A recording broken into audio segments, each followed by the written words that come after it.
What's going on, everybody? LK here, back at it again with another video.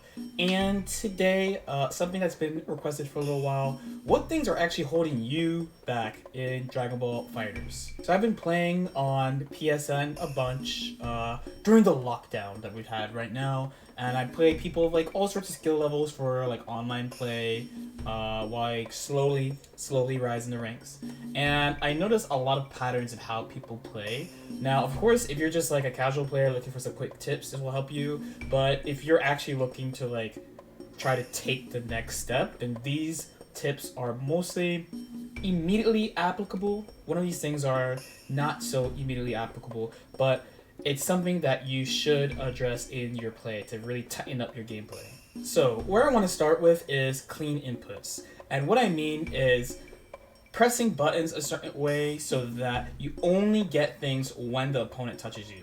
I don't blame people for this, especially like I said, a lot of these come from me playing online. Online, you know, you have auto combo's a little bit stronger, and there are characters with good auto combos like Bardock, like Team Gohan, like Goku Black. They're pretty popular online, but cleaning up your inputs will make it so that you're just safer overall. Your opponent will have less chances of just hitting you because you're swinging.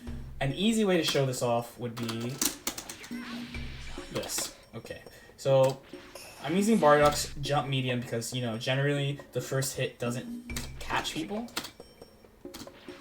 So whiff here, right? So of course if I block, this happens. But because my inputs are sloppy here, the jabs are coming out. But you're actually minus on this whiff. So definitely a sign of a really strong player is if they stop you when you land like this.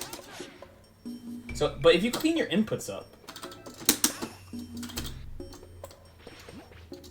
see how the jab only specifically comes out when I touch the opponent? That's a clean input. The move should basically only come out when you touch your opponent. There are some exceptions, and this is kind of a judgment call because the game is fast, as a caveat. The game's really fast.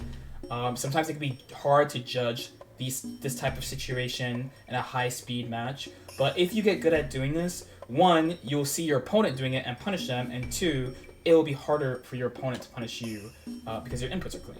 So next up, not freaking out on defense. And again, this goes for more lower intermediate level players and people who play online.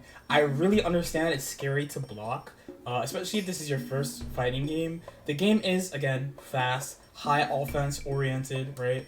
But you have to remember, not that many characters are generally scary.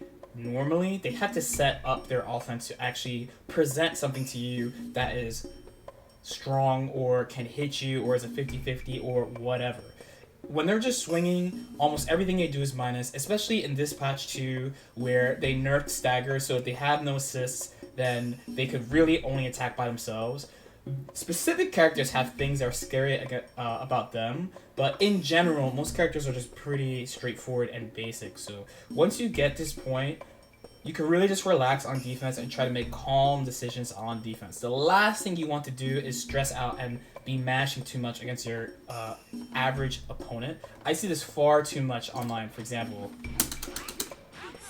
Right? Then you use the defensive mechanic wrong, and then you blame the mechanic in the game rather than you're just freaking out on defense. An important point to remember is that the game gives you really good defensive options, but they have to be used the right way or else you're going to take a lot of damage. When you do use them the right way, it's pretty hard to overcome, and you might do a lot of damage to your opponent for doing certain types of offense. So next up would be movement. And movement is probably one of the things that really separate the skill levels in the game. So you might have seen it in my personal matches where people are super jumping like this, and I kind of just stay on the ground and just inch my way forward a little bit. Once you get to like high levels, people have different unique ways of moving around the screen, but definitely between like the beginner and more intermediate levels, movement really makes the difference. Because when you're starting the game and starting to like get good at the game, of course you have your dashes and super dash that goes everywhere, and you have IAD and pretty big normals in the air to use. But usually the thing that people miss is super jump and super jump float, and floating is incredibly strong in this game. There's not a lot of anti-air tools in the game. They keep giving it to new characters. That's how you can tell that they want it to be more of a thing. Characters like Super Broly have good anti-airs. Trunks also has a really good anti-air. You can control yourself moving back and forth like this. You can fall faster if you feel like it. You could drift. There's so many ways you could adjust your movement and positioning and make it hard for the opponent to catch you. And you might be like, well, you're not moving that much when that's happening. And that's kind of true, but since it's an Arceus game, when you block moves in the air, you actually get an air option back. So even if they catch you like Super Dash or something, you can still move again. Now, the final thing is relying too much on the system to give you offense. And I actually find this kind of funny, but also it makes sense at the same time. So what I mean is there are characters like my new friend Broly here who have just moves that give him mix-ups immediately. He has a command grab that's 17 frames. You can't see it, so boom. Just grabs you, that's a hit. You don't know if it's coming, so I could poke you or I could do that. It's really scary. He has it built into his character. But a character like Bardock doesn't really have things that are just built into his character like that. Of course, at one point he had, this, but that's not a thing anymore. So, out of his moveset, what does he really do to hit you? Like, what move does Bardock have that's like, this is the mix-up move? The answer is, there isn't one. So, the one that you would probably commit to if you thought at a glance, hey, how should I hit this guy? Would be Dragon Rush, 6M. This is what I mean by relying on the system for offense. This is all well and good, and especially if you play a lot online, this will seem very strong, because for example, Dragon Rush 19, overhead 24, if you're playing a 3 connection, right?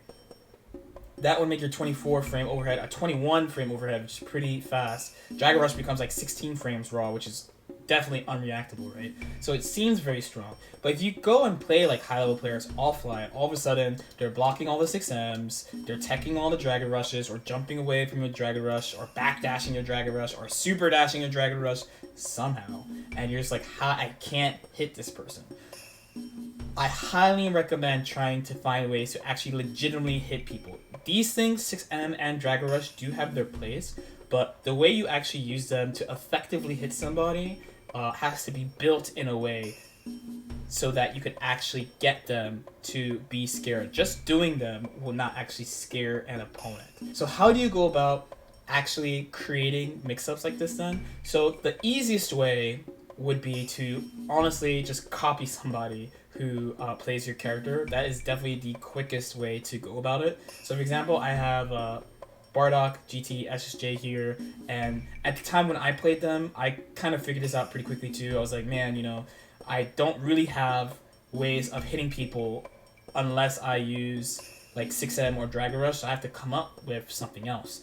I can't fuzzy all the characters in the game. Universal Fuzzy wasn't a thing yet, so what do I do? One of the things I settled on was to use Super Dash, high-low. So this actually is a little bit of a risk, right? If they 2H your Super Dash, you're really in trouble. But if you slip it in really sneakily into your offense, you get a nice little 50-50. You get a nice little high-low. You can't react to it. If you hit them, cool. If you don't hit them, you get to keep your offense, which is nice. So little examples like that. You could see in tournament play how people use their characters without outright moves that are like, this move's for mix-ups to hit people. Now, in the case of the team I'm playing right now, each of the characters have a move like that, and they generally tend to give new characters this kind of thing, usually in like a command grab or like a move that goes airborne. So for example, we talked about GT last year, it would be this. It's a move that goes airborne and he can do high-lows. But if you don't have something like that, then you need to be like, okay, what do people do when they don't have a tool that is like, this move is the move for mix-ups? Okay, so hopefully these things helped.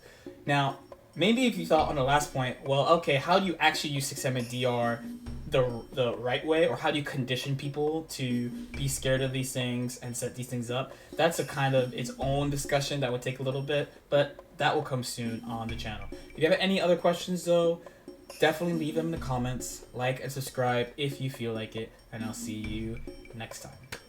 Peace out.